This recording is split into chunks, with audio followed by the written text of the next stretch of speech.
नमस्कार दोस्तों, वॉक पे चर्चा में स्वागत। संडे को राजनीति को विराम देते हैं आज, और 3 शब्दों पे आज चर्चा करेंगे। 3 शब्दों पे: संस्कृति, संस्कार, संस्कृत। भाषा का एक सिविलाइजेशन में, कल्चर में कितना बड़ा योगदान हो सकता है, और उस भाषा का निरादर उस संस्कृति के पतन का कितना बड़ा कारण बन सकता है, उसका एक उदाहरण है संस्कृत। अगर आप आज देखेंगे, संस्कृत जानने वाले, बोलने वाले और जो बोलने वाले उनका सम्मान करने वाले लोग बहुत कम है। उनकी संख्या बहुत कम होती जा रही है। हमारे संस्कृति जो है वो संस्कृत शब्द से निकली है, विच मीन्स हमारी संस्कृति, हमारा कल्चर, हमारी civilization is dependent on our language.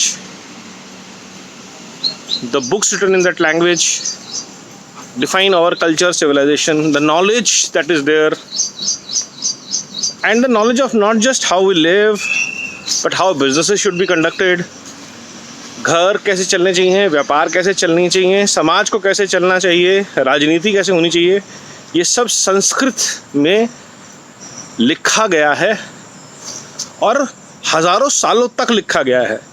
So it is a knowledge that evolves through language which creates a culture, संस्कृति।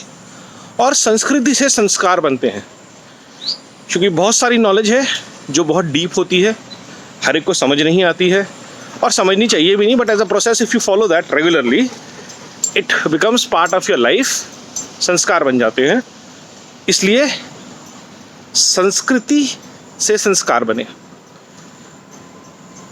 अब जब हम अपनी संस्कृत और संस्कृति से दूर हो गए, हम संस्कारों से दूर हो गए, सूर्य प्राणायाम फॉर एग्जाम्पल इज अ संस्कार based on Sanskriti, based on Sanskrit, which is yoga, science, is the simplest of the example that we can see of. Today everybody talks about good food, good life, but अच्छे भोजन से अच्छा मन, अच्छे मन से अच्छा जीवन is part of our science, our Sanskriti and our sanskar. So the moment we start realizing this, our thought process changes. It's very important to understand the roots where we come from. Another derivative of that is, चलिए हमारे पास संस्कृत सीखने के लिए time नहीं है, हम संस्कृत नहीं सीख सकते, हमें इसके लिए ज्ञान नहीं है, ट्रेनिंग नहीं है, तो हम उन लोगों को सम्मान करें जिन्होंने अपना जीवन अर्पित किया है संस्कृत के अध्ययन में, संस्कृत के लिखे हुए ज्ञान को समझने में, जिसे हम ब्राह्मण बोलते हैं, जिसे हम पंडित बोलते हैं।